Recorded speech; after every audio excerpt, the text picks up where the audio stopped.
Hello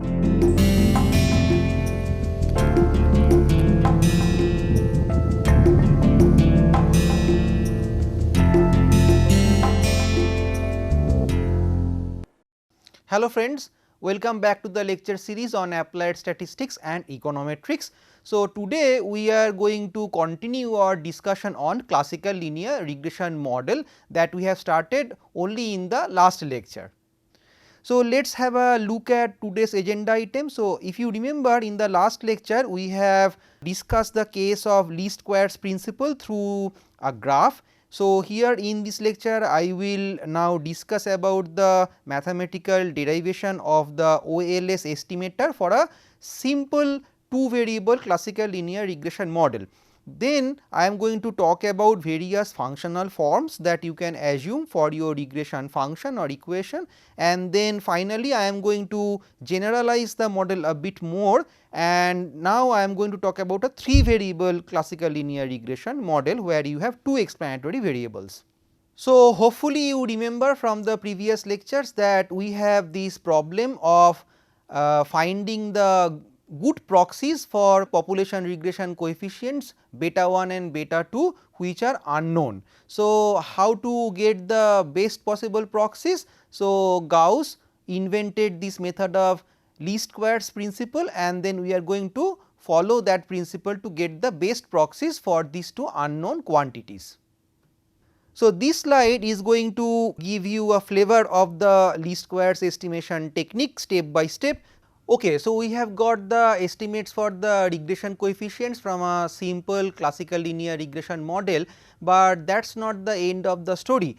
Do not forget that there is another unknown population parameter that is embedded in the classical linear regression model, and that is the unknown population error variance. I am talking about sigma square. Okay, so we also have to get an estimate for that unknown quantity, and for that we need an estimator formula. So, let us have a look at that. So, here I am proposing an estimator of the standard deviation of the error term epsilon. So, that is basically in the two variable classical linear regression model case, and that is given by sigma hat, or it can be alternatively abbreviated as S, because A stands for standard deviation in the sample context, and that can be given by the square root of sum of square errors divided by n minus 2.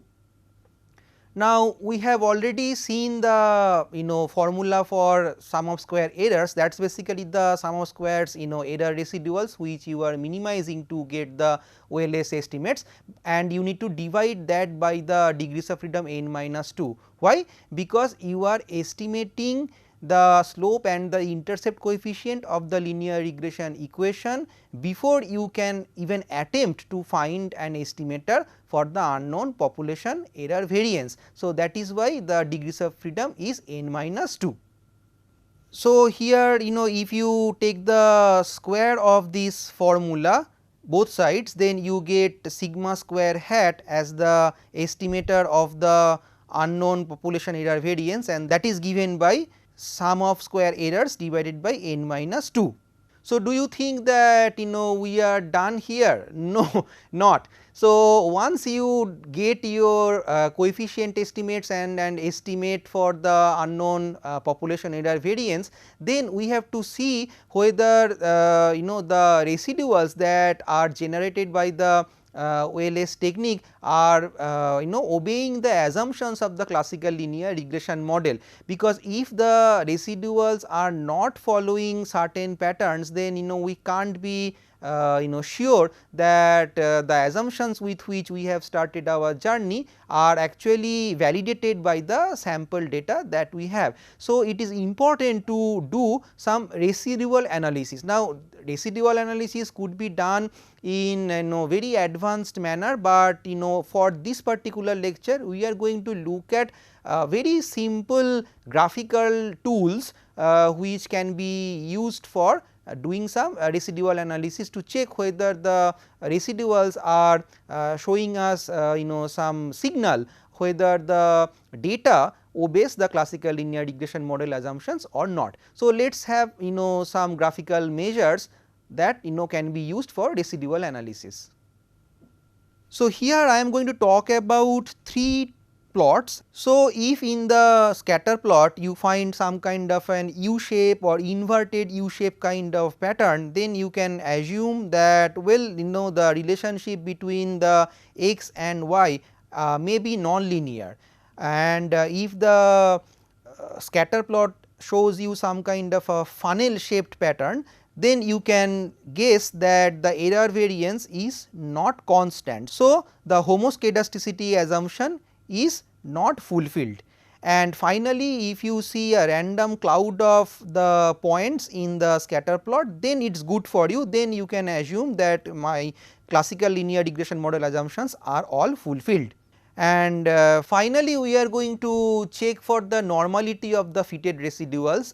We do not have to do it mandatorily, because note that nowhere we have assumed that my error follows a normal distribution. So, we really do not have to figure out whether residuals follow a normal distribution or not, but later on you will see that I will make assumption of normal distribution for the error term or the residual term, and in that context you have to check whether the fitted residual values actually are showing you a pattern for normal distribution or not. So, for that we have to draw a histogram. So, we make a plot of histogram of the fitted residual values, and if the histogram of residuals is kind of bell shaped around 0, then we can guess that okay, the distribution is very close to normal. So, the normality assumption that I made for my error term in classical linear regression model is also fulfilled. So, now we are going to talk about the goodness of fit measure for our regression model. Once you have got a data set and you fit a straight line or linear regression to the data, then the next question arises in mind that how good or bad your fit is to the overall scatter plot of x and y. So, if you remember, we had a discussion about the coefficient of determination couple of classes back. So, we are going to bring that concept here again, and I am going to just briefly talk about the coefficient of determination, and I am going to show you some extra results which you have not seen before. So, note that total variation in the dependent variable y can be broken down into 2 parts, and they are explained variation and the unexplained variation. So, what is my explained variation? So, explained variation is basically the variation in y which is explained by the fitted regression model. So, one way you can also call it a regression sum of squares.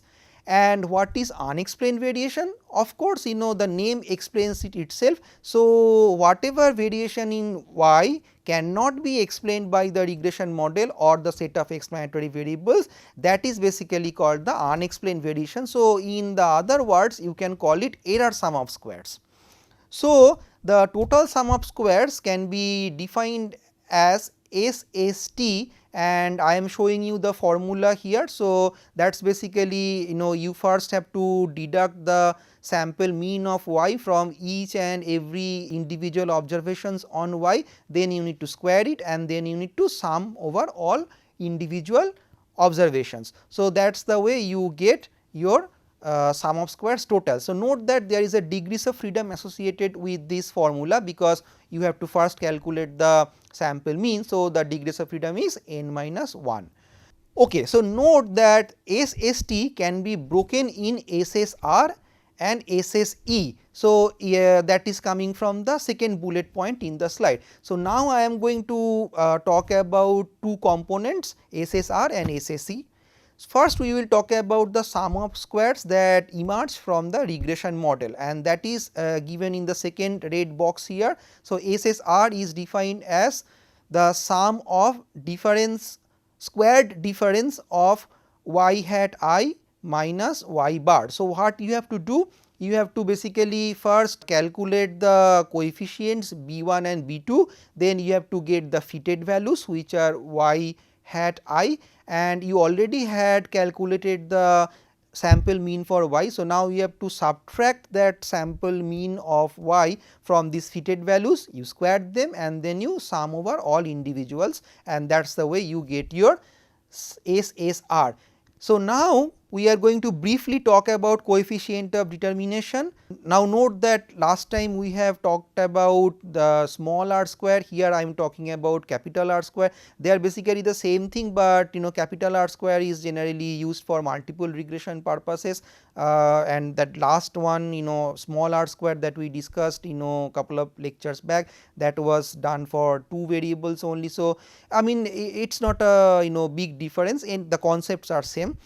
So, here this capital R square, it is defined as the ratio of SSR and SST. So, now note that SSR can be written as SST minus SSE, and that comes from the identity total sum of squares equal to regression sum of squares plus error sum of squares. So, now if you have that identity in mind, then you can actually rewrite your coefficient of determination formula as 1 minus SSE divided by SST. So, note that this is a bounded measure and it is going to lie between 0 and 1. Why? Because note SSE can take the lowest possible value as 0.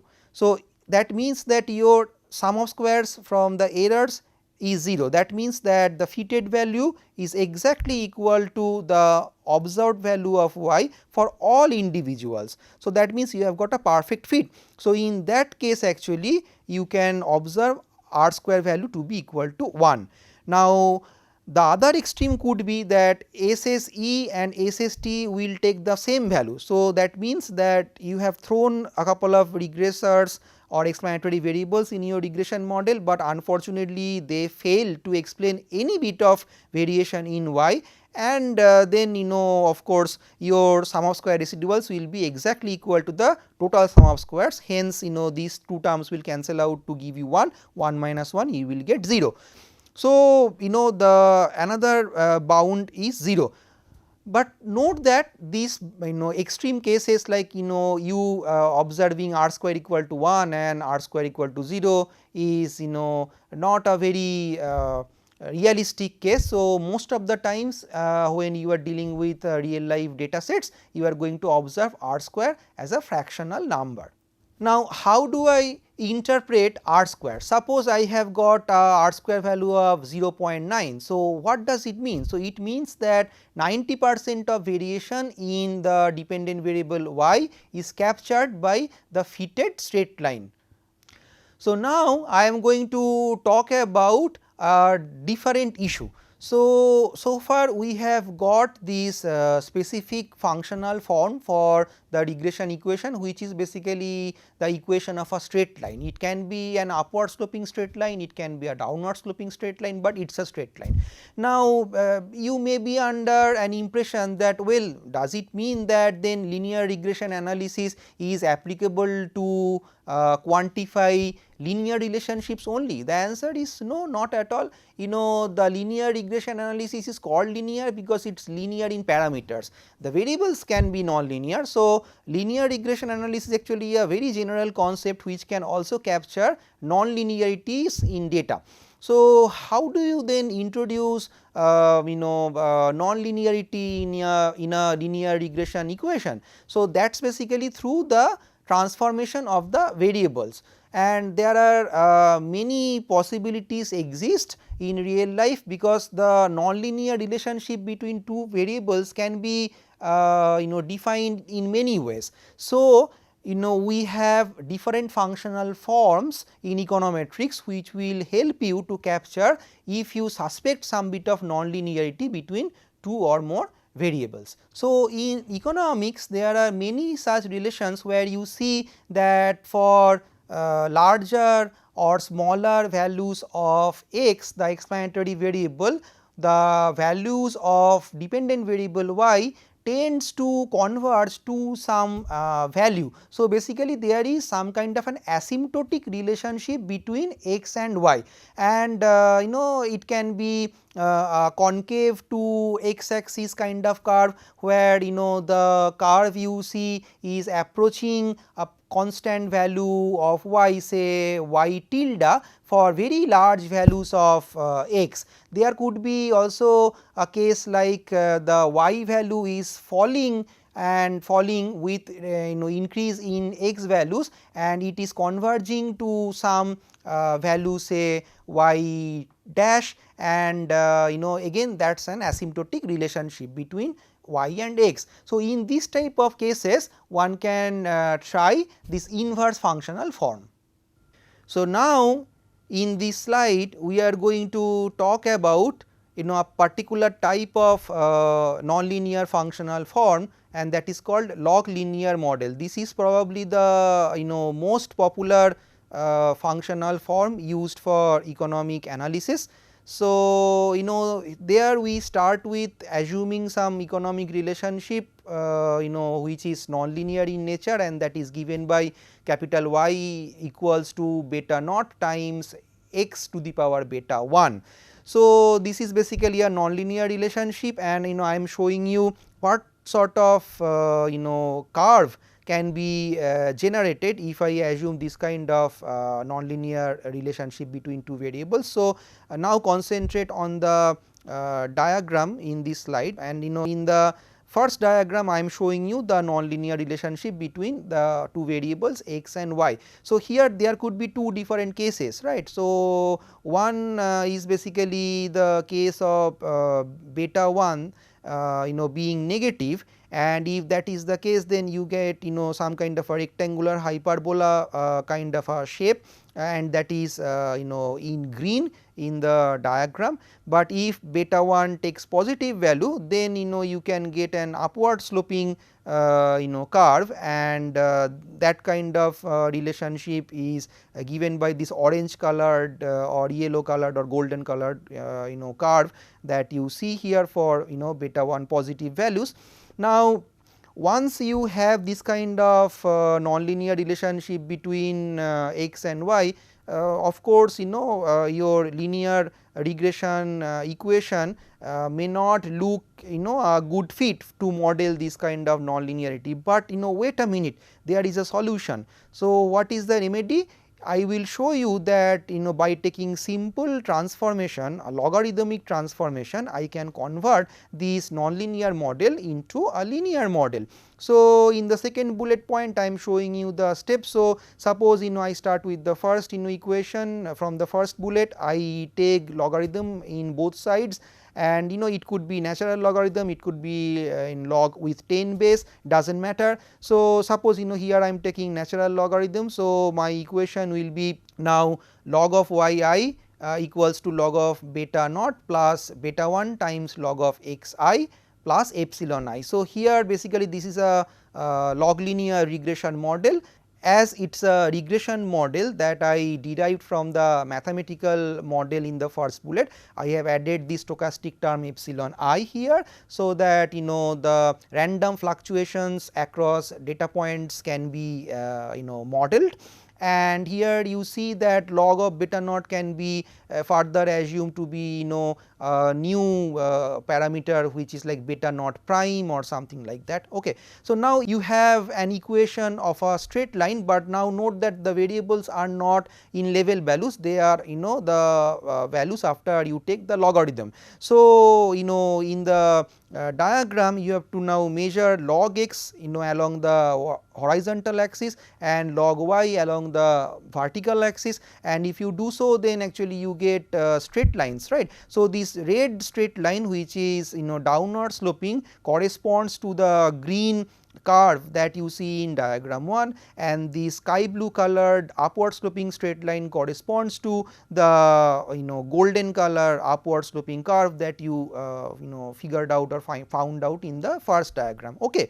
So, after that what to do. Of course, we got a linear equation, so it's a model linear in parameters and linear in variables. So no problem, we can go ahead with our OLS. And after that, the most important thing is how to interpret, how can I make use of this model. And here comes the beauty of this model, because we can have very nice interpretation from these log linear models. So to derive or arrive at the interpretation of the slope coefficient, I told you previously that as an economist, we are mostly interested in the interpretation of the slope coefficient. Seldom we are interested in the value of the intercept parameter. So I am going to talk about the interpretation of the slope coefficient here. Okay, so now let us start with some derivative. Okay, so if you now concentrate on the third bullet point, I am showing you here that if I now have some derivative expression like d of log y dy, then I know the result from the calculus formula, and that is 1 over y. So I can rewrite this expression as d of log y equals to dy divided by y. So what does that mean? So that gives me percentage change in y. Now note that I can do the similar exercise for the variable x also, or log x also, right. So I can derive d of log x equals to d of x divided by x from calculus, and then by that I get the percentage change in x's. Okay. Now you focus on the second diagram or the log linear model regression equation that I have. So if I now take a derivative like d of log y, d of log x. So basically I am trying to measure the slope of the log linear regression model equation, then I get beta 1. Okay. And note that this beta 1 expression actually is the value for the derivative expression, that is d log y d log x. Now from the previous exercise that we did only couple of minutes before, this derivative expression can be replaced by an alternative derivative expression which reads as dy divided by y divided by dx divided by x. So basically now my beta 1 coefficient is giving me a measure of elasticity. So why it is called elasticity? Because you note that in the numerator we are talking about percentage change in y, and in the denominator we are talking about percentage change in x. So basically in total we can say beta 1 measures the percentage change in y if there is a 1% change in my explanatory variable x. Now we move on to another class of nonlinear models, and they are called semi-log model. So in this category I am going to discuss two types of models. First I am going to discuss the case of log-lean model. So in the log-lean model what we do, so there the dependent variable y is measured in logs, and the x variable we keep that in the level values. So it emerges from an original mathematical relationship in a functional form I am showing here, that reads as y equals to beta naught times exponential of beta 1 times x. So now if I take natural logarithm of both sides, I get a transformed relationship, and if I add epsilon value to take care of the random fluctuations in data, then we have these regression equations to be estimated. And in this context I can get the coefficient beta 1 as d of y divided by y whole divided by x. So what does beta 1 gives me? If I want to derive some kind of interpretation for it from this derivative expression, so it gives me the percentage change in my dependent variable y if there is 1 unit change in my explanatory variable x. Okay. So basically the percentage change in y any particular value can be given by this expression beta 1 multiplied by dx, the change of units or unit change in the explanatory variable x, and that should be multiplied finally by 100. Okay. Now, you may be interested to know where can I apply this Loglinear model. So, suppose we want to find out the growth rate of some economic variable, and data is given for different time periods. So, let y t be the value of that economic variable at time t, and y naught is basically the initial value of that economic variable in the base period. So, we have done time series analysis. So, you know and you remember hopefully the term base period. Okay. So, now we can assume that there is a compound interest type formula that is actually the relationship between y t and y naught. So, we know from our macroeconomic theory that if there is growth in some economic variable, then we can have an equation like y t equals to y naught times 1 plus r to the power t, where r is the compound over time rate of growth of the economic variable y. And in that case, if I now take natural logarithm of this macroeconomic functional relationship, then we can write log of y t equals to log of y naught plus t times log of 1 plus r.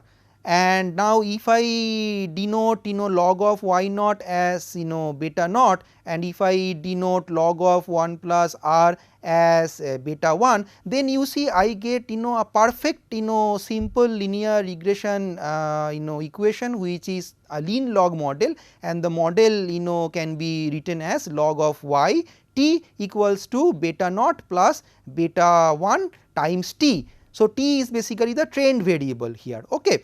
And of course, I can add the stochastic term epsilon t to make it a perfect linear regression equation to be estimated.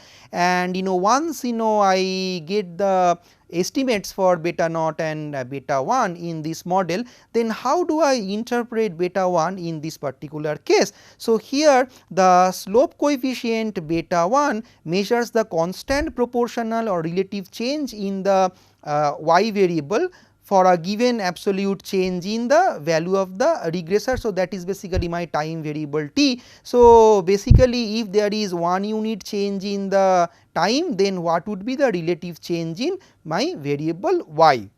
So, now if I multiply this relative change in y by 100, then basically we get what is called the percentage change or the growth rate of the economic variable y. Okay. And that is why in the literature this beta 1 is known as semi elasticity of y with respect to the explanatory variable. There could be another alternative form of the Semilog models, and that is called lean log model. And in the lean log model, we have the regression equation to start with as y I equals to beta naught plus beta 1 times log of x I plus epsilon I. So, here the coefficient beta 1 takes a different interpretation. So, here you see beta 1 is derived as y divided by dx divided by x from calculus formula. So, it says that if there is some 1% change in my explanatory variable x, then by what units my dependent variable y is going to change. So, in this context beta 1 has to be divided by 100, and then that is basically the unit change in y when x increases by 1%. So, in the lean log model context I can say that this beta 1 coefficient can be seen as a ratio of two changes. So, in the numerator we will have the change in y, that is the change in levels of the y, and in the denominator we will have the relative change in x. Okay. So, now we are going to discuss a case or an application of Semilog models, and specifically in particular we are going to look at an application of lean log models, and that application I will bring from the economics literature, and that is famous or popularly known as the Engel curve. So, I will start by reminding you the elasticity formula, and that is given in the first bullet point. Now, we are talking about an economist of 19th century, Ernst Engel. So, he actually first who got some survey data from households in Belgium, and then he was interested to study the behavior of food expenditure as there is increase in income. So, he noticed that these food expenditures are an increasing function of income, but he also noticed that the food budget share decreases with income. So, that indicates probably a non-linear relationship between these two variables. So, how do I classify these goods and services that we see around us in these three buckets or categories called inferior, necessary and luxury. So, microeconomic theory tells us that if I calculate the income elasticity, and if I find that the income elasticity is negative, then that good is called inferior, and if I find the income elasticity lies between 0 and 1, then we can say that the good is a necessary good, and if I figure out that income elasticity is greater than 1, then we can say that the good in question is a luxury good. Okay. Now, I would like to mention that there are several other functional forms which are available there to help you to model nonlinearity between two variables y and x. And of course, in this lecture we do not have time to explore all sort of functional forms, but I am going to mention about another functional form which is very useful in applied economic research, and that is basically the form of polynomial.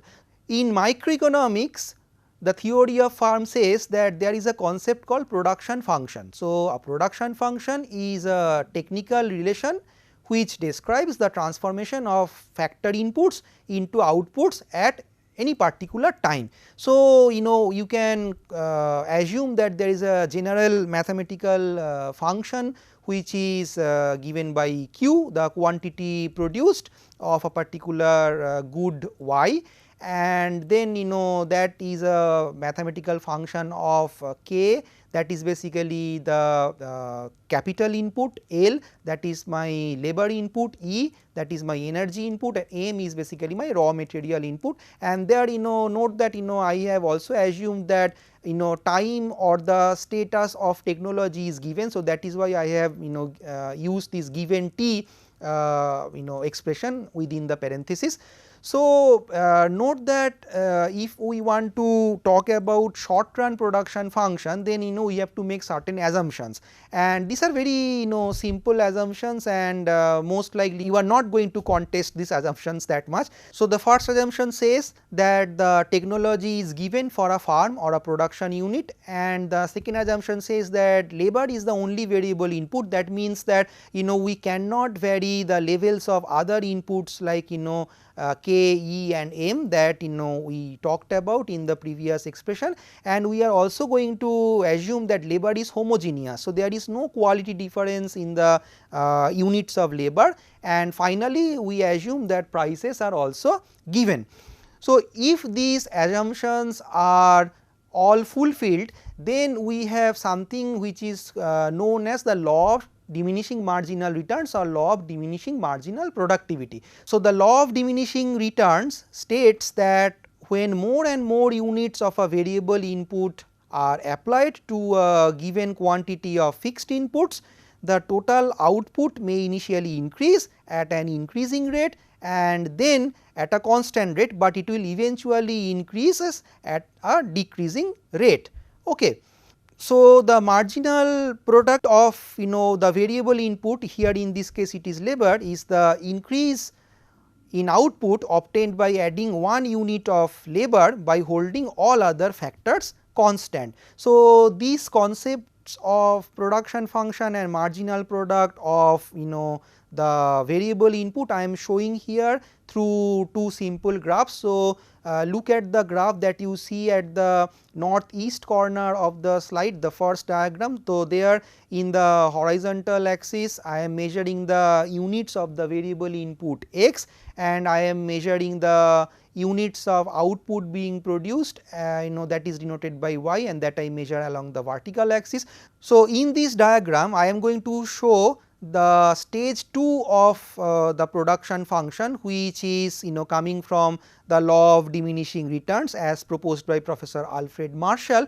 Why stage 2? Because that is basically, in fact not stage 2, I am also going to show you the stage 3. So, what is stage 1? So, stage 1 actually says that as the marginal product of the variable input is increasing at an increasing rate. So, the y will increase at an increasing rate, right. So, basically in stage 2 you see as x increases, y increases also, and then y reaches some highest value for some level of input, as I denote this by asterisks here on the x axis, and then as you keep on adding more and more units of x, actually y does not increase, actually it reduces. So, y falls. So, the production function bends backward. So, this is basically the typical neoclassical production function in microeconomic theory of firm. So, for that production function, how do I get the marginal product function? Note that marginal product function can be mathematically derived by taking the first order derivative of the total product function. So, let us now go back to the diagram again, and it will be much clearer to you. So, here we look at the production function, the total product curve, which is given in red color, and now you see the, if I change my variable input by 1 unit, the resulting change in y is given by the slope of the total product curve, and slope of the total product curve or total production function curve means that we are talking about derivative. So, now if I plot these derivative values for different levels of x, what I get? I get the marginal product curve. And you see here that for that level of x where the total product curve reaches the highest level of production, for that level the marginal product curve actually cuts the x axis. So, it takes value 0. So, if you keep on adding the units of input x, the variable input, then actually marginal product becomes negative, and hence the total production function bends backward.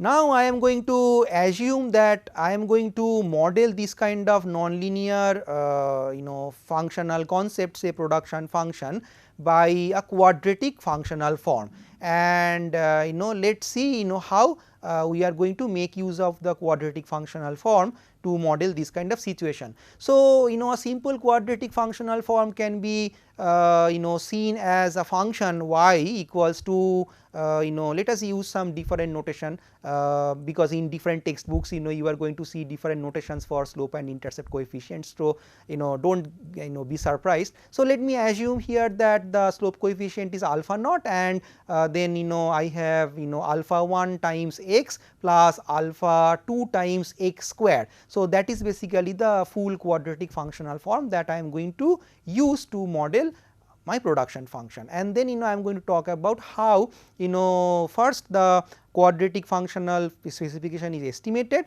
and then we are going to discuss an illustration. So, let us have a look at them. Now, note that in the previous slide we have represented the multiple regression models which involves more than one explanatory variables. So far we have studied the case of least squares principle involving only one explanatory variable and one intercept term, of course, but what do you do if you have got two explanatory variables and then you also have got the intercept term. So, basically you are talking about three unknown regression coefficients to be estimated. Can we still apply least squares principles? Yes, of course, why not?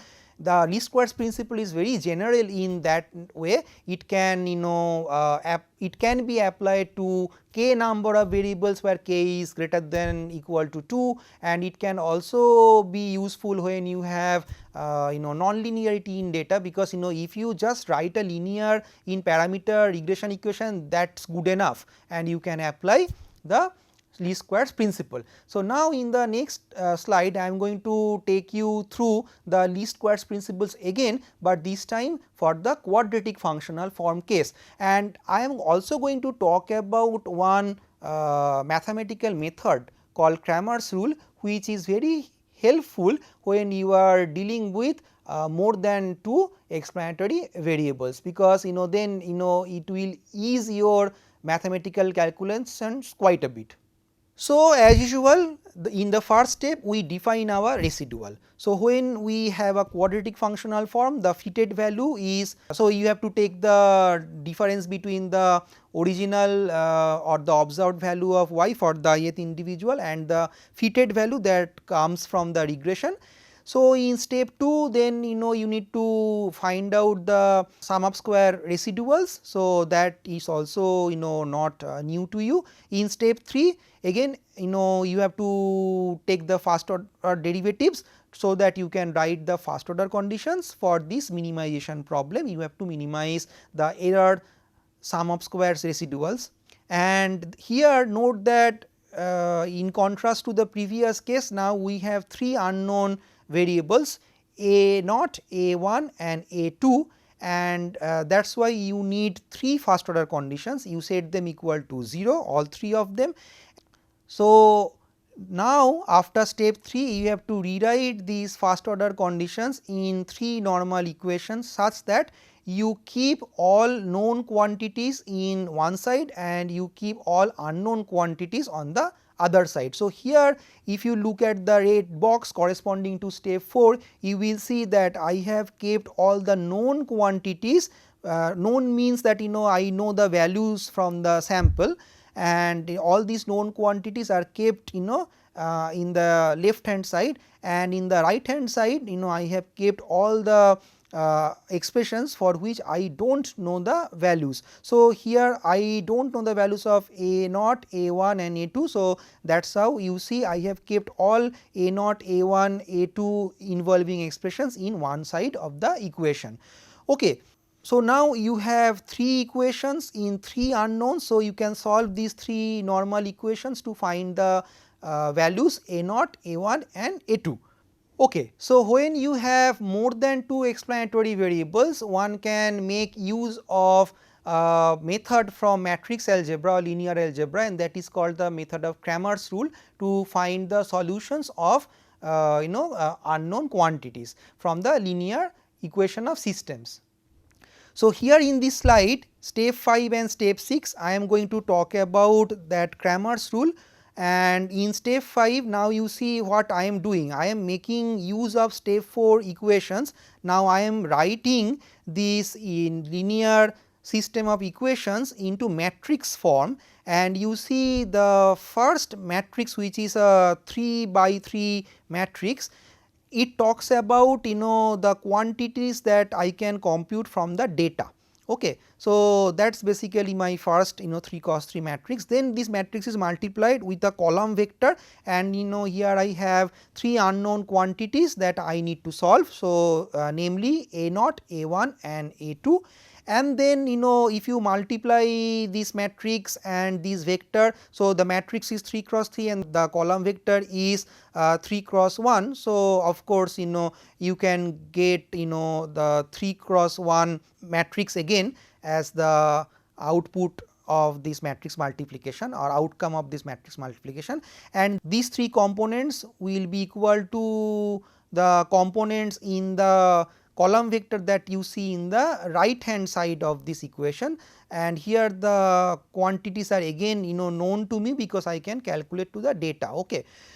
So, now in step 3 you can actually apply Cramer's rule. So, what is it? So, it is an explicit formula for the solution of a system of linear equations with as many equations as unknowns, and note that this Cramer's rule is a valid method only when the system has a unique solution. So, for many of you, Cramer's rule may seem very Greek, because you may not have done that in your schools or college level studies. So, I am going to spend couple of minutes to describe the Cramer's rule method in some detail. Of course, I can't give you examples etc. So, I leave it to you, you can develop further based on this simple introduction that I am giving you, but you must know how to calculate determinant of a matrix.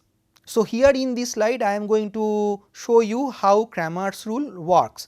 So, let us start with the following set of linear equations. You see, I have started with a very general set of equations, and there are 3, and I assume that I know the values of A11, A21, A31, these coefficients, and I also know the values of B1, B2 and B3. The only things that are unknown to me are basically the variable values x1, x2 and x3. So, I need to solve for x1, x2 and x3. Now, this system of equations can be written in the matrix form as I have shown in the previous slide. So, I want to prepare a matrix involving numbers that are coming from the set of linear equations, as note that these are basically the coefficients A1, A2, 1, A3, 1 etc.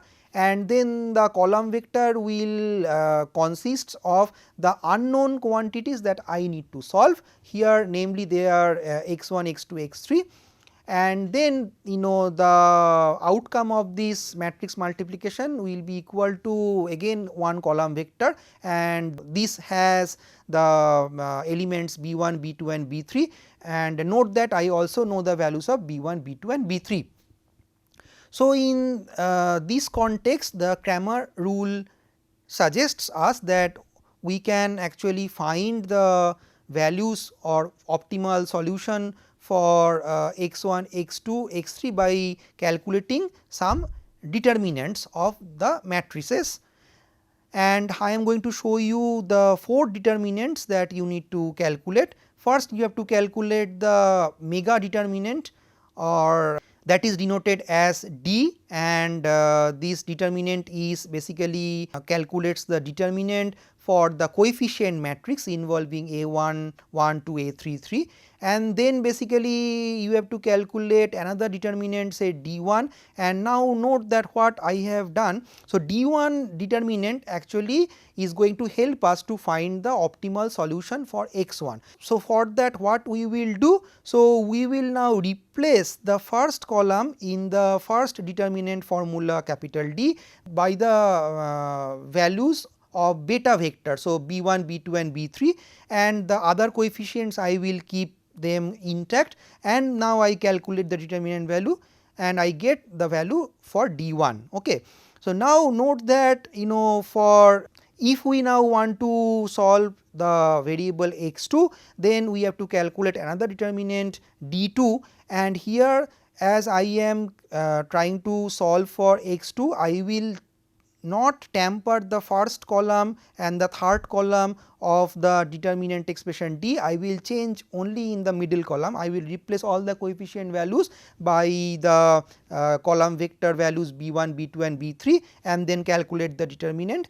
And similarly, I will follow the same strategy for solving x3. So, here as I am solving x3, I will not change the columns, first 2 columns of D determinant. I will only change the last column by B1, B2, B3, and I will calculate the determinant value. And you see that if the determinant of the main coefficient matrix, which is D, is not equal to 0, I can now write the solution for x1, x2, x3. So, here I am showing you the formula in the box. Okay, so now we are at the final slide of today's lecture. So, here I am going to show you an illustration how we can fit the quadratic production function. So, here is a hypothetical data set. So, there are 15 data points coming from a hypothetical form, and if we apply first order derivative to this fitted equation, then what will be the equation for my marginal product of variable input x. So, the intercept is constant, so it will fall out from the equation, and then I will have 0.4213 minus 2 times the slope coefficient for the variable x square. So, finally, I will have minus 0.016, and if you plug these sum of squared values into the R square formula, you will get the value of R square equal to 0.9861. And again I suggest you to try your hands with numbers, and then match your calculated value of R square with the R square value that I am reporting here in this slide. So, this is it for the time being. In the next lecture we are going to continue our discussion on linear regression analysis. Thank you.